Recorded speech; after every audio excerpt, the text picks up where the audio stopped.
भैया बहुत तनाव में हूँ, मेरी जीएफ की शादी नवंबर 2022 में, क्या करूँ? नवंबर 2022 तक कुछ ऐसा करके दिखा दो कि पलट जाए सब कुछ। जब उसकी शादी है, इसमें अब तुम क्या कर सकते हो? रोक सकते हो तो रोक लो। तुम नहीं रोक पाए तभी इतना प्रोसेस हो गया। कई लड़के इतने मासूम होते हैं, मेरे को समझ में नहीं आता, उनको लगता है कि लड़की की कोई गलती नहीं है, बस उसके पापा जबरदस्ती कर रहे हैं। देखिए, जब कोई ये कहने लगे ना कि पापा जबरदस्ती कर रहे हैं, मैंने पहले भी कहा है, तो समझो कि प्रेम छोटा पड़ गया। तुम्हारे प्रेम की वो वैल्यू नहीं रही।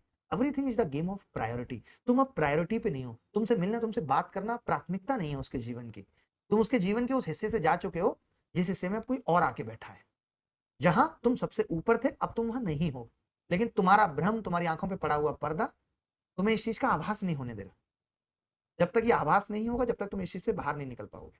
और हमेशा इन चीजों को इस तरीके से सोचो कि ये दुख है, संघर्ष है जीवन का, और मैं इससे बाहर आ जाऊंगा। जिस दिन तुम्हें ये लगने लगे कि मैं उन हालातों को देख के किस तरीके से रोता था, पागल होता था, और तुम्हें हंसी आए, तो समझ लो कि अब मैच्योरिटी आ गई। और ये लाइफ में एक बार होना जरूरी है। अभी हो रहा है जहां खोने को कुछ नहीं है।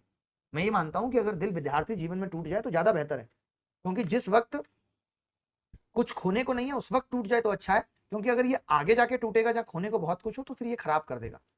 आज आपके पास पैसे भी नहीं है कि आप जाके दो घूट कहीं पी सके, तो इस स्टेज पे टूट गए, बहुत अच्छी बात है, खुशी मनाइए।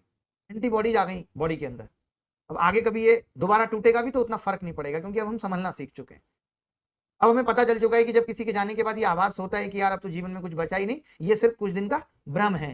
यहाँ कोई किसी के बिना नहीं मरता साहब, सब आदत का खेल है। उसकी आपके बिना जीने की पड़ गई, आपकी उसके बिना जीने की पड़ जाएगी। थोड़ा सब्र तो करो, आगे बढ़े।